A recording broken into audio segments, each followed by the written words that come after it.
Seasonal भी तो है, उसके चलते है क्या? नहीं नहीं, पानी होने की वजह से अच्छा अच्छा। ट्रीटमेंट करते हैं। बातें करते हम खेतों की तो क्या और इंजेक्शन उसके हुआ? रखवाली की, बाग बगीचा फल फूल और फसलों की हरियाली की। हम बीजों की बातें करते उत्तम जल संसाधन की, हम तकनीकी बातें करते फसलों के उत्पादन की। हर किसान का सपना सच हो जीवन सुखद बनाने को, गाँव-गाँव के हर आंगन का प्यारा सा ये दर्शन। कृषि दर्शन कृषि दर्शन कृषि दर्शन कृषि दर्शन कृषि दर्शन कृषि दर्शन कृषि दर्शन कृषि दर्शन। कार्यक्रम कृषि दर्शन देखने वाले सभी दर्शकों को नमस्कार जोहार। कृषि जगत से जुड़ी तमाम जानकारियों को लेकर हम आपके सामने उपस्थित हो चुके हैं। ये तमाम जानकारियां हम आपको देंगे, मगर उससे पहले हम आपको दिखा देते हैं कृषि समाचार। नमस्कार, कृषि समाचार में आपका स्वागत है। मैं हूं मृदुला। आइए देखते हैं आज कृषि समाचार में क्या है खास। केज कल्चर के मछली पालक अनुदान पर ले सकते हैं लाइफ जैकेट। राज्य के पशुपालकों को अनुदान पर देसी और जर्सी नस्ल की गाय देने की है योजना। झाड़ीदार बोदी के बेहतर उत्पादन के लिए लगाएं उन्नत प्रभेद पूसा कोमल। अब समाचार विस्तार से। राज्य के कई जिलों में मछली पालकों के लिए मत्स्य प्रचार अनुसंधान एवं प्रशिक्षण योजना चलाई जा रही है। इस योजना के तहत केज मछली पालक करने वाले मछली पालकों को 75% अनुदान पर लाइफ जैकेट उपलब्ध कराया जा रहा है। इसकी योजना लागत 1200 रुपये प्रति इकाई है। इस योजना से लाभ लेने के लिए जिला मत्स्य कार्यालय से संपर्क कर सकते हैं। राज्य के पशुपालक मुख्यमंत्री पशुधन विकास योजना के तहत देसी और संकर दोनों नस्लों का गोपालन कर सकते हैं। संकर नस्ल में जर्सी और देसी नस्ल में साहिवाल, रेड सिंधी या थारपारकर गौपालक के लिए अनुदान ले सकते हैं। इसमें 2 दुधारू गौपालन के लिए महिला लाभुक और 10 दुधारू गौपालन के लिए सभी श्रेणी के लाभुकों का चयन किया जाएगा। इस योजना से लाभ लेने के लिए जिला गव्य विकास कार्यालय से संपर्क कर सकते हैं। आगात मटर में कई कारणों से पौधों का पीला होना और मुरझाकर सूखने की समस्या होती है। इससे बचाव के लिए आगात मटर के लिए अनुशंसित प्रभेद ही लगाएं। साथ ही स्टेम फ्लाई कीट के रोकथाम के लिए अनुशंसित दवा का छिड़काव करें। मटर के पौधे में पीली पड़ने की वजह या तो अधिक नमी होता है या फिर उसमें अधिक नाइट्रोजन का भुरकाव करना होता है। कहीं कहीं पर पीले पड़ने का वजह पोषक तत्व की बहुत कमी भी हो सकता है। ये बातें आमतौर पर देखी जाती है। अगर आप आगात लगाए हैं तब अधिक पीले पड़ने की समस्या होती है। आगात में ज़्यादातर प्रभेद अच्छे नहीं करते। वातावरण में अगर गर्मी रहती है तब भी मटर के पौधे पीले पड़ते हैं। तो हमारे किसान भाइयों को हम सलाह देंगे कि अगर वो आगात लगा रहे हैं तो आर्केल जैसे या काशी उदय जैसे आगात प्रभेद का ही चयन करें। ऐसा नहीं कि आप मुख्य सीजन वाली फसल को आगात में लगाएंगे तो अच्छा नहीं करेंगे, उसका ग्रोथ भी प्रभावित होगा और फसल भी पीले पड़ेंगे। साथ ही साथ आगात में जब वातावरण में नमी तापमान बहुत ज़्यादा होता है उसी समय एक इंसेक्ट लगता है स्टेम फ्लाई का। ठीक मिट्टी से 2-3 इंच ऊपर में उसके स्टेम फुला फुला सा रहेगा। जब आप उसे फाड़ के देखेंगे तो उसके अंदर में छोटे छोटे कीट नजर आएंगे। तो ये स्टेम फ्लाई की भी समस्या कभी कभी पीला होना और मटर के सूखने का कारण बनता है। तो किसान भाइयों, अगर आप आगात लगा रहे हो तो अर्ली प्रभेद का ही चयन करें और स्टेम फ्लाई से बचाव का भी आपको उपाय करना पड़ेगा। किसान भाइयों, गर्मा झाड़ीदार बोदी की खेती के लिए फरवरी से मार्च तक फसल लगा सकते हैं। झारखंड में झाड़ीदार बोदी के बेहतर उत्पादन के लिए उन्नत प्रभेद CP4, अर्का, गरिमा या पूसा कोमल लगाएं। झाड़ीदार बोदी की खेती के लिए अच्छी जल निकास वाली दोमट या हल्की चिकनी मिट्टी वाले खेत का चुनाव करें। झाड़ीदार बोदी की बुआई में 30 किलोग्राम बीज प्रति हेक्टेयर की दर से लगाएं।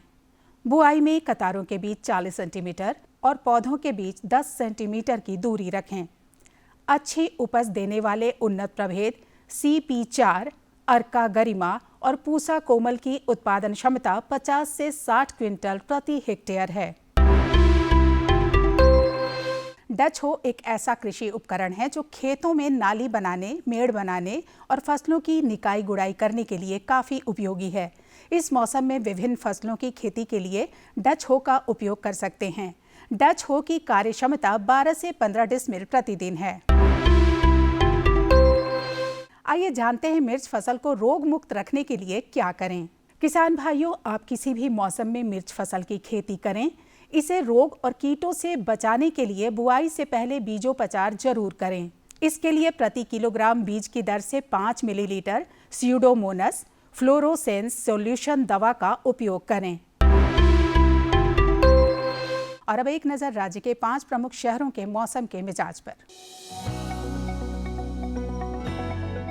आज राज्य के 5 प्रमुख नगरों के अधिकतम और न्यूनतम तापमान कुछ इस प्रकार दर्ज किए गए। रांची का अधिकतम तापमान 21 डिग्री सेल्सियस और न्यूनतम 16 डिग्री सेल्सियस।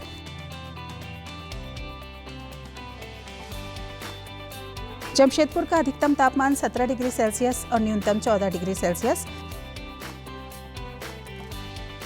मेदिनीनगर का अधिकतम तापमान 19 डिग्री सेल्सियस और न्यूनतम 12 डिग्री सेल्सियस। देवघर का अधिकतम तापमान 21 डिग्री सेल्सियस और न्यूनतम 15 डिग्री सेल्सियस। और धनबाद का अधिकतम तापमान 20 डिग्री सेल्सियस और न्यूनतम 15 डिग्री सेल्सियस रहा। कृषि समाचार में आज इतना ही। अगले दिन अगले अंक में फिर मुलाकात होगी कुछ ताजा तरीन खबरों के साथ। तब तक के लिए दीजिए इजाजत। नमस्कार, जोहार। तो किसान भाइयों, आप देख रहे थे कृषि समाचार, जिसमें आपने कृषि संबंधी ढेर सारी जानकारी प्राप्त की। मौसम के मिजाज से लेकर मंडी के भाव के बारे में भी आपने जाना। जानकारियाँ अभी और भी हैं जो हम आप तक पहुँचाएंगे, मगर उससे पहले लेते हैं एक छोटा सा विराम। भारत सरकार का हर प्रयास किसानों को दे रहा है एक नई आस। देश के किसानों की खुशहाली और उन्हें आत्मनिर्भर बनाने के लिए भारत सरकार समर्पित है। प्रधानमंत्री श्री नरेंद्र मोदी जी के नेतृत्व में कृषि क्षेत्र में किए गए निरंतर प्रयासों के फलस्वरूप देश खाद्यान्न व बागवानी के क्षेत्र में आत्मनिर्भर हो चुका है और देश में दलहन का उत्पादन भी बढ़ा है। इसी तरह भारत सरकार ने खाद्य तेलों के उत्पादन को बढ़ाने के भी अनेक प्रयास किए हैं। इसी क्रम को आगे बढ़ाते हुए माननीय प्रधानमंत्री श्री नरेंद्र मोदी जी के नेतृत्व में भारत सरकार ने दूरदर्शी निर्णय लेते हुए राष्ट्रीय खाद्य तेल मिशन ऑयल पाम की शुरुआत की है। इस मिशन से देश भर के किसानों को बहुत लाभ मिलेगा। कृषि के पूंजी निवेश में वृद्धि होगी, खाद्य तेल आयात पर देश की निर्भरता कम होगी और रोजगार के नए अवसर पैदा होंगे। खाने के तेल में आत्मनिर्भरता के लिए अब राष्ट्रीय खाद्य तेल मिशन ऑयल पाम का संकल्प लिया गया है। इससे किसानों को तो सीधा लाभ होगा ही, गरीब और मध्यम वर्ग के परिवारों को सस्ता और अच्छी क्वालिटी का तेल भी मिलेगा। यही नहीं, ये मिशन बड़े स्तर पर रोजगार का निर्माण करेगा।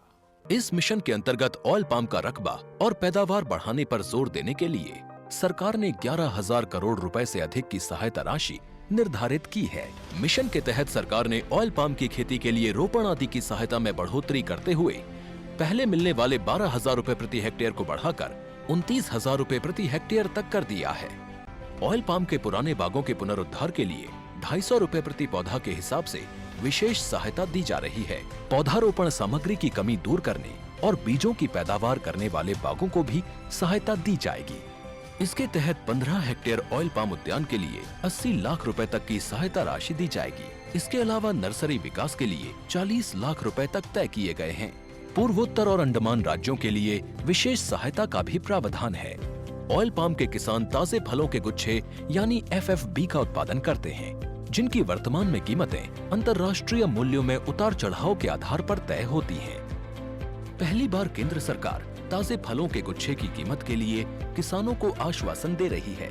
ये व्यवहार्यता मूल्य यानी VP कहलाएगा, यानी किसानों को कोई घाटा नहीं होने दिया जाएगा। व्यवहार्यता मूल्य VP तय करने की शुरुआत 1 नवंबर से होगी और अगले वर्ष 31 अक्टूबर तक जारी रहेगी।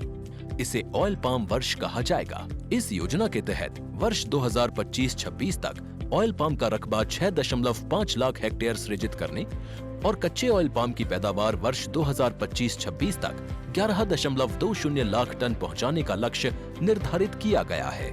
सरकार के इस महत्वपूर्ण निर्णय से देश में ऑयल पाम की खेती करने वाले किसानों में विश्वास पैदा होगा और वे खेती का रकबा बढ़ाएंगे। इस तरह पाम ऑयल का उत्पादन भी बढ़ेगा, जिससे किसानों की आय बढ़ेगी और ग्रामीण अर्थव्यवस्था भी सुदृढ़ होगी। पेड़ या फसल लगा देने से हमारे कृषि कार्य समाप्त नहीं हो जाता। हमें ज़रूरी है कि समय समय पर हम उनकी उचित देखभाल भी करें। जी हाँ, आज हम बात कर रहे हैं वैसे किसानों की जिन्होंने अपने बागों में आम और लीची के पेड़ लगाए हुए हैं। तो ज़रूरी है कि समय समय पर हम उनकी उचित देखभाल करें ताकि हमें मंडी में उसका सही भी मूल्य प्राप्त हो। तो चलिए इसी के बारे में लेते हैं विस्तार तरीके से जानकारी और आपको सीधे जोड़ देते हैं स्टूडियो से। किसान भाइयों नमस्कार। कृषि दर्शन कार्यक्रम में आप सभी का स्वागत है। किसान भाइयों, पारंपरिक खेती के साथ साथ बहुत सारे ऐसे किसान भाई हैं जो फलों की भी खेती करते हैं और इस वक्त जो है आम और लीची के जो फल हैं उनके लिए मंजर भी आ रहे हैं। उनके लिए बहुत सारे किसान भाई ऐसे हैं जो बाग लगाने की बात सोच रहे हैं या बहुत सारे ऐसे किसान भाई भी हैं जो बाग लगा रखे हैं। किसान भाइयों, आज इसी विषय पर हमारी बातचीत हुई कि आम और लीची के बागों की आप देखभाल कैसे करें। इस विषय पर बातचीत करने के लिए हमारे साथ स्टूडियो में मौजूद हैं डॉक्टर महेश कुमार धाकड़। डॉक्टर महेश कुमार धाकड़ ICAR पलांडू में बतौर वैज्ञानिक कार्यरत हैं। डॉक्टर साहब, इस कार्यक्रम में आपका स्वागत है। नमस्कार। नमस्कार। किसान भाइयों, तमाम जानकारियां हम आम और लीची के बागों के विषय में पहुंचाएंगे आप तक। आप हमारे साथ जुड़े रहिए। डॉक्टर साहब, जब हम आम और लीची के बागों की देखभाल की बात करते हैं तो सबसे पहले ये जो वक्त है, अभी जनवरी का महीना मध्य से ज़्यादा ही हो गया है, ऐसे समय में जब हम बागों की देखभाल की बात करते हैं तो किन बातों का विशेष रूप से किसान भाइयों को ध्यान रखना चाहिए? चूँकि देख रहे हैं कि अभी लीची के और आम में दोनों में मंजर आना शुरू हो गया है और कई जगह मंजर खिलना भी शुरू हो गया होगा। तो इस समय किसान भाई सबसे उपयुक्त समय है कि आप अपने आने वाले जो फल हैं उसको कैसे अभी से ही बचा सकते हैं। तो सबसे पहली जो आपको ध्यान में रखना है कि आप जो बीमारी है उसका नियंत्रण अभी से ही कर लें। कुछ बीमारी है जो शुरुआती अवस्था में नियंत्रण कर लेने से उसका प्रकोप आने वाले समय में नहीं देखने को मिलेगा। तो एक जो फफूंदनाशक का स्प्रे के लिए हम किसानों को बोलते हैं, अगर मंजर खिला हुआ नहीं है तो फफूंदनाशक में आप कॉपर ऑक्सीक्लोराइड दवाई का इस्तेमाल कर सकते हैं। लगभग 1.5 ग्राम प्रति लीटर के हिसाब से आप इसका घोल बनाइए और इसको प्रातःकाल में स्प्रे जरूर कीजिए। दूसरी ओर जो आम में खास करके हम देखते हैं कि मधुआ कीड़ा का प्रकोप काफ़ी ज़्यादा रहता है और किसानों को अच्छा प्रोडक्शन आने में सबसे बड़ा दुश्मन यही कीड़ा होता है। तो इससे अगर किसानों को बचना है तो इसका भी प्रबंधन अभी ही कर लेना होगा। ये बहुत ही सूक्ष्म कीड़ा होता है और कई बार अभी हो सकता है आपके तने में अंदर बैठा हुआ हो। तो इसके नियंत्रण का भी अगर प्रबंधन अभी से ही आप शुरू कर देंगे तो आपके आने वाली फसल काफ़ी अच्छी रहेगी। और इसके लिए आपको एक इमिडाक्लोरपिड नाम की दवा आती है और इसमें आपको 1 ml दवाई को 3 लीटर पानी तक आप घोल बना के पत्तियों में तो अवश्य स्प्रे करें, साथ में इसको तने पे भी स्प्रे करें ताकि अगर तने में भी कीड़ा है तो वो भी वहाँ पे मर जाएगा। तो ये 2 प्रमुख चीज़ें हैं जो आपको ध्यान में रखना है। इसके अलावा अगर मंजर आ रहा है तो आपको अभी इस समय पानी नहीं देना है ताकि मंजर जो भी है स्ट्रेस से अच्छी तरह से निकल के आए, पूरा खुल के आए। और अगर मंजर खिल गया है तो इस समय आपको किसी भी प्रकार का स्प्रे नहीं करना है जिससे कि मक्खी आए और अच्छी तरह से वहाँ पे परागण कर सकें। तो इन बातों का किसान भाई अगर शुरुआती अवस्था में ध्यान रखते हैं तो वो अच्छी फसल ले सकते हैं। बिल्कुल, बहुत अच्छी बात आपने बताया कि इस समय किसान भाइयों को ध्यान ये रखना चाहिए कि स्प्रे अगर कर रहे हैं तो मंजर अगर ये हो गया तो उसमें नहीं करना चाहिए। बहुत अच्छी बात बताई आपने। डॉक्टर साहब, कई बार हम देखते हैं बहुत सारे किसान भाई ऐसे हैं जो जिनके ये में मंजर भी लगते हैं और जब फल लगने की बात आती है तो मंजर भी झड़ने लगते हैं कई दफ़ा और कई दफ़ा फल भी पुष्ट नहीं हो पाते हैं, झड़ने लगते हैं। इसका कारण क्या है? सबसे पहले कारण जानना चाहेंगे। देखिए, बहुत ही अच्छा प्रश्न किया है और हम जितने भी किसान भाइयों से बात करते हैं या किसान भाई हमारे पास में आते हैं उनमें से अधिकतर किसानों का यही एक प्रश्न होता है कि मंजर तो बहुत अच्छा आया था लेकिन फल नहीं बन पाया है, सब झड़ गया हमारा। तो इसके कई कारण होते हैं और सबसे पहला जो कारण होता है आपका जो आम या लीची दोनों का पेड़ है वो आपने उसमें उपयुक्त मात्रा में या पर्याप्त मात्रा में उसमें पोषक तत्व नहीं दिया है। तो जो पोषक तत्व है जो पेड़ को चाहिए उसको आप पर्याप्त मात्रा में ज़रूर दीजिए। जितना बड़ा पेड़ है उसके अनुसार उसका उस डोज को निर्धारित किया गया है। तो अगर किसान भाई उसको उपयुक्त मात्रा में खाद दिए हैं और उसका फर्टिलाइज़र दिए हैं, खासकर बारिश के समय इसको दिया जाता है, अभी देने से अब लाभ नहीं होगा। अगर बारिश में आपने अच्छी तरह खाद दिया है उसको तो पौधे में अच्छी पत्तियाँ आई होंगी, अच्छी पत्तियाँ आई होंगी तो अच्छा उसमें मंजर आएगा और अच्छा फल बनेगा। दूसरा कारण ये होता है कि अच्छा अगर आपने खाद वगैरह दिया है फिर भी कई बार बहुत सारे कीड़े का प्रकोप हो जाता है, उसके कारण से या बीमारी के कारण से भी आपका मंजर झड़ सकता है, फल झड़ सकता है। और बहुत ज़्यादा डरने की बात नहीं किसानों को, क्योंकि आपको ऐसा नहीं है कि जितना मंजर आया वो पूरा फल में बन जाएगा। अगर पूरा फल बन जाएगा तो शायद पेड़ ही टूट जाएगा। तो कुछ बहुत अधिक मात्रा में जो फूल है वो तो झड़ेंगे ही, फल भी थोड़ा जो छोटा है वो झड़ेगा। हम बहुत कम 0.1% भी अगर आपका उन फूल से फल बन जाता है वो बहुत ही अच्छा आपका प्रोटेक्शन दे देगा। तो बहुत अधिक चिंतित करने की आवश्यकता नहीं है। लेकिन फल बनने के बाद अगर आपका फल जब बन जा रहा है उसके बाद अगर बड़ा फल आपका झड़ रहा है तब आपको उसमें ध्यान देना चाहिए और उसके प्रबंधन के लिए सोचना चाहिए। बिल्कुल, ये तो आपने बताया कि ये कारण क्या है। कई बार किसान भाई कारण तो जानते हैं कि हाँ ये कारण हो गया, उपाय नहीं समझ पाते हैं। उपाय क्या करना चाहिए डॉक्टर साहब? बिल्कुल, उपाय में जैसे कि हमने बताया था शुरुआती अवस्था से ध्यान रखना है। बारिश में आपको एक फर्टिलाइज़र का डोज देना है जो बहुत ही ज़रूरी होता है पेड़ों के लिए। अमूमन हम देखते हैं, हम झारखंड में किसान भाई में हम कई ज़िलों में हम गए हैं, किसानों से रूबरू हुए हैं। आप गुमला देख लीजिए, लोहरदा है, खूंटी है, कई रांची में किसान भाई समस्या बताते हैं कि फल झड़ रहा है। जब हम बात करते हैं कितना खाद दिया, कब दिया, तब वो चुप हो जाते हैं, नहीं बता पाते हैं। सर नहीं, जब लगाया था तब खाद दिए थे गड्ढा में, उसके बाद कुछ नहीं किए। तो कहीं ना कहीं किसान भाइयों हम आपसे अनुरोध करेंगे कि पेड़ है, इसमें फल आता रहेगा अगर आप इसको खाना देते रहेंगे। खाना जरूर खिलाइए, खाना उनका खाद है। गोबर खाद का इस्तेमाल कीजिए। आजकल हरी खाद का भी इस्तेमाल हो रहा है, बहुत सारी ऑर्गेनिक खादें आप बना सकते हैं। केचुआ खाद है, उसका इस्तेमाल कीजिए। ज़रूरी नहीं कि आप DAP या यूरिया पे निर्भर रहें। अगर आपके पास में उपयुक्त मात्रा में गोबर है, केचुआ खाद है, उसका भरपूर इस्तेमाल कीजिए। बहुत ही हमारी मिट्टी के लिए अच्छा है। दूसरा है कि हमारी मिट्टी में किसान भाई अच्छी तरह खाद देते हैं, फर्टिलाइज़र भी दे देते हैं, लेकिन कई बार वो कृषि चूना का इस्तेमाल नहीं करते। हमारी मिट्टी अम्लीय है जी, ज़रूर कृषि चूना का इस्तेमाल कीजिए। बारिश के मौसम में साल में एक बार देना होता है, बस बहुत ज़्यादा समय नहीं लगता है डालने में, साल में एक बार अवश्य दे सकते हैं। तो ये छोटी छोटी चीज़ें आगे बढ़कर आपको बहुत अधिक फ़ायदा देती है। तो खाद डालना है, कृषि चूना का इस्तेमाल करना है। उसी के साथ में जो फल झड़ना, अगर सब कुछ कर रहे हैं फिर भी फल झड़ रहा है कुछ किसानों का, तो वहाँ पे हम उन्हें बताते हैं कि सूक्ष्म पोषक तत्व की कमी है, खासकर बोरॉन और जिंक। इसमें एक और बात हम जोड़ देना चाहेंगे। कई बार होता है कि झड़ने के साथ साथ कई बार फल जब बड़े होते हैं तो फटने भी लगते हैं। तो ये भी उसके साथ हम ये भी उससे जुड़ा हुआ है। वो भी आपका जो सूक्ष्म पोषक तत्व है उन्हीं की कमी के कारण से ही आपका जो फल झड़ना है, फल का फटना है। और कई बार फल को काटते तो अंदर से वो काला रंग का निकलता है, वो भी इसी के सूक्ष्म पोषक तत्व की कमी के कारण से ही होता है। तो जैसे ही मंजर से फल बनता है तब आप उसमें एक बार उसका जिंक और बोरॉन का लगभग 2 से 3 ग्राम प्रति लीटर के हिसाब से आपको स्प्रे करना होगा। और उसके बाद में जब बेर आकार का जब फल हो जाता है तब एक बार स्प्रे कर दीजिए, जिससे कि आपका जो फल झड़ने की समस्या है उसका निदान हो पाएगा। और फिर भी फल झड़ते हैं तो एक हार्मोन भी आते हैं, काफ़ी अच्छी दवाई है, ये तो रामबाण इलाज है। अगर सभी कोई काम नहीं किया तो ये ज़रूर काम करता है। प्लेनोफिक्स के नाम से दवाई आती है, बहुत ही कम मात्रा में आपको डालना होगा, मात्र 1 ml 4.5 लीटर में, है ना। तो ऐसा नहीं कि इसकी आप मात्रा को लोभ कारक के कारण से या थोड़ा ज़्यादा देंगे तो अच्छा रहेगा, उतना नहीं कीजिएगा। 1 ml दवा निर्धारित की गई है, जितनी जरूरत है, जितना कहा गया है उतना ही डालिए। कई बार ये उल्टा प्रभाव भी डाल देती है। तो आम और लीची में 1 ml 4.5 लीटर पानी में आप प्लेनोफिक्स का इस्तेमाल कीजिए, आपका जो झड़ने की समस्या है उसका पूरी तरह से निदान हो जाएगा। बिल्कुल। शुरू में ही हालांकि हम लोगों ने कीट की बात की थी डॉक्टर साहब, मधुआ कीट के बारे आपने बताया कि मधुआ कीट अक्सर फलों को खराब कर देता है। बचाव के लिए हम कई तरह के, इसके अलावा भी क्या कोई कीट लग सकता है मधुआ के अलावा भी, या और भी कुछ तरह का कीट या किसी तरह की बीमारियां लग सकती हैं? बिल्कुल, बीमारियां और कीट काफ़ी अधिक मात्रा में इन फलों में लगते हैं, आम और लीची में। लेकिन जैसा कि अभी हम इस जो कोरोना काल में देखे हैं, जितने आप स्वस्थ रहेंगे उतनी ही बीमारी कम आएगी। वो पौधे के ऊपर भी लागू होता है। पौधे को आप स्वस्थ रखिए, अच्छे तरह खाद दीजिए, पौधा स्वस्थ रहेगा, उसका रेजिस्टेंस पावर उसका भी रहता है और उसमें इस प्रकार से कीड़ा और बीमारी का प्रकोप कम होता है। अगर फिर भी हम देखते हैं खासकर आम में मधुआ कीड़ा के अलावा उसमें एक सफ़ेद रंग का जो रुई की तरह कीड़ा एक लगता है जिसको मिलीबग बोलते हैं, उसका प्रकोप होता है। और उसके अलावा हम देखते हैं मधुआ कीड़ा तो एक बड़ी समस्या है ही आम में।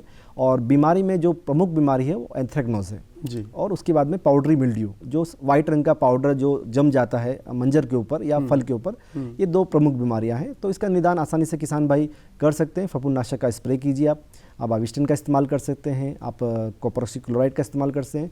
और कीड़ों के लिए रोकथाम के लिए आप इमिडाक्लोपिड है, आपका प्रोफेनाफॉस है, इनका इस्तेमाल कर सकते हैं। और लीची में हम अधिकतर देखते हैं कि बहुत ज़्यादा कीड़ों का प्रकोप नहीं हो पाता है इतना, लीची में बीमारी का ही प्रकोप थोड़ा बहुत होता है फल बनने के समय, तो आप वही जो बहुत कॉमन फंजीसाइड का जो फफूंदनाशक का हम आपको बता रहे हैं उनका इस्तेमाल कीजिए। ब्लू कॉपर है, बहुत अच्छा, आसानी से मार्केट में मिल जाता है, हर जगह मिल जाएगा। इसका इस्तेमाल करने से बीमारी नहीं आएगी। और कीड़े की बात करेंगे तो आपकी लीची में फल में तो अभी कीड़ा नहीं आएगा, लेकिन जब फल का लीची का जब कलर चेंज होता है तब उसमें आपको एक पिल्लू पीछे नज़र आता है, जो बोरर बोलते हैं, वो ज़रूर होता है। तो उसके लिए जब फल का कलर जब बदलने लगेगा लगभग फल बनने के 1 महीने के बाद, तब आप एक बार उसमें स्प्रे कर सकते हैं। आप स्पाइनोसेट नाम की दवाई आती है, उसका स्प्रे करेंगे तो वो जो फल वाला कीड़ा है वो लीची में नहीं लगेगा। उसके साथ में लीची में तो बहुत ही अच्छी हम तकनीक विकसित कर दी है झारखंड में। आप उसको एक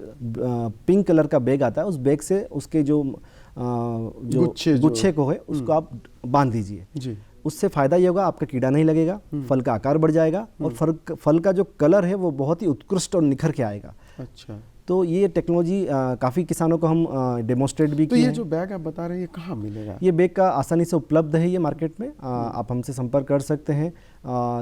आपके संस्थान से भी संपर्क कर सकते हैं। हम इसको उनको हेल्प करते हैं प्रोवाइड करने में कि कहाँ से मिल पाएगा।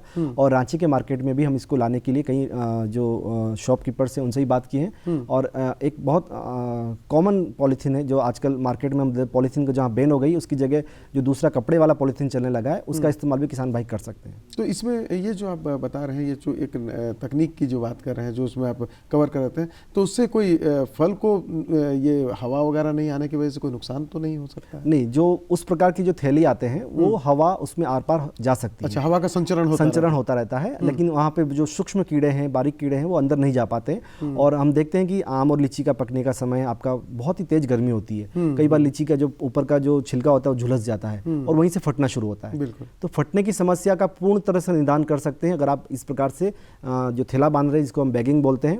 आपको बस इतना ही ध्यान रखना है, सबसे इंपॉर्टेंट चीज़ इसमें फल बनने के 1 महीने के बाद। बिल्कुल, ये ही हम पूछना चाहते हैं, किस अवस्था में वो बांधना चाहिए और क्या वो बांधने के बाद वो बहुत उसकी जो गांठ है वो बहुत ज़्यादा सख्त हो या किस तरह का? हाँ बिल्कुल, जो गांठ आप बांधेंगे पूरा उसका जो लीची का जो गुच्छा है पूरा अंदर चला जाएगा और उसका जो शाखा है उसके ऊपर से उसको आपको धीरे से बांध देना है, बहुत टाइट नहीं बांधना ताकि आपकी शाखा टूटे ना।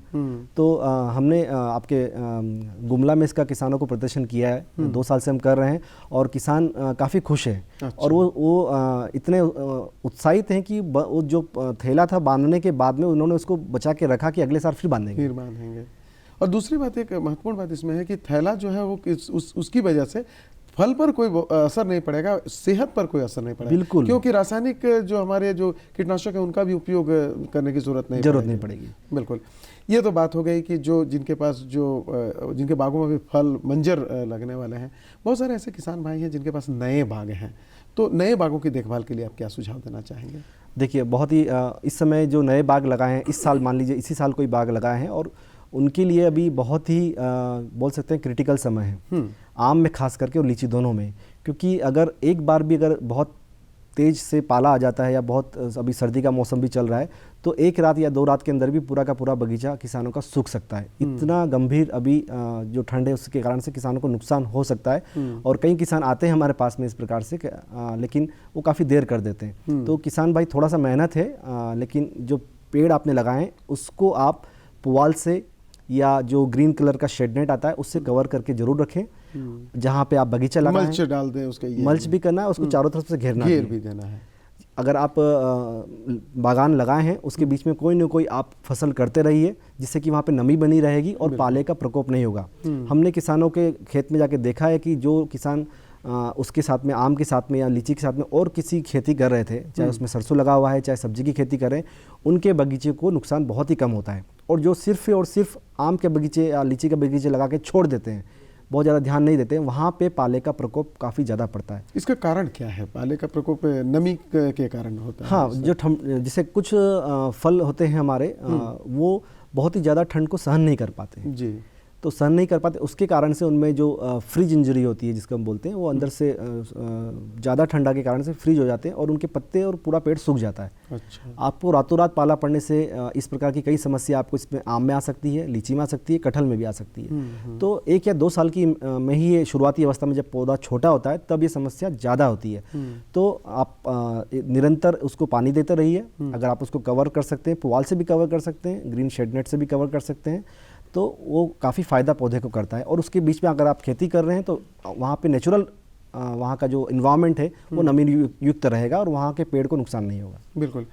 जो किसान भाई इस वक्त हमें देख रहे हैं, जो जिनके पास पुराने बाग हैं, जिनके पास नए बाग हैं और मंजर आने की बात है, सभी को अगर मिला जुला कर संदेश देना चाहेंगे तो आप क्या संदेश देना चाहेंगे? देखिए, संदेश किसानों को यही है, झारखंड के परिप्रेक्ष्य में हम बोलना चाह रहे हैं कि पेड़ों की आपको लगाने के बाद देखभाल करना है। उनको एक उपयुक्त मात्रा में खाद, कम से कम साल में 3 बार खाद जरूर पौधों को देना चाहिए। एक बारिश में आप दीजिए शुरुआती अवस्था में, एक बारिश के बाद, और कुछ मात्रा में अभी जब फल बन जाते हैं तब आप दे सकते हैं, जिससे कि आपका पेड़ हमेशा स्वस्थ रहे और हमेशा निरंतर लंबे समय तक आपको फल दे पाए। बिल्कुल। बहुत अच्छी बात आपने कही। किसान भाइयों, अगर आप फल बाग लगा रहे हैं तो निश्चित रूप से डॉक्टर धाकड़ ने जितनी भी बातें बताई हैं आपके लिए काफ़ी महत्वपूर्ण है। आप कब देखभाल करें, किस तरह से कीड़ों से बचाव करें, साथ ही साथ कब और किस तरह से और कितनी मात्रा में उर्वरक या जो हम रासायनिक कीटनाशकों का प्रयोग करते हैं उसका उपयोग कीजिए। जहाँ तक संभव हो किसान भाइयों, रासायनिक उर्वरकों का प्रयोग कम से कम करें और अगर उपलब्ध हो, जैसा कि डॉक्टर साहब ने कहा, बैग जो उपलब्ध है उसका उपयोग करें और साथ ही साथ पौधों को बिल्कुल अपने घर के सदस्य की तरह पालें, तो निश्चित रूप से आपको उससे बहुत ज़्यादा लाभ मिलेगा। ज़्यादा से ज़्यादा फलों का उत्पादन होगा और आमदनी भी आपकी बढ़ेगी। डॉक्टर साहब, बहुत अच्छी जानकारी आपने दी। किसान भाई निश्चित रूप से इससे लाभान्वित होंगे। किसान भाइयों से भी चाहेंगे इजाज़त और आपका बहुत बहुत धन्यवाद डॉक्टर साहब। नमस्कार। नमस्कार।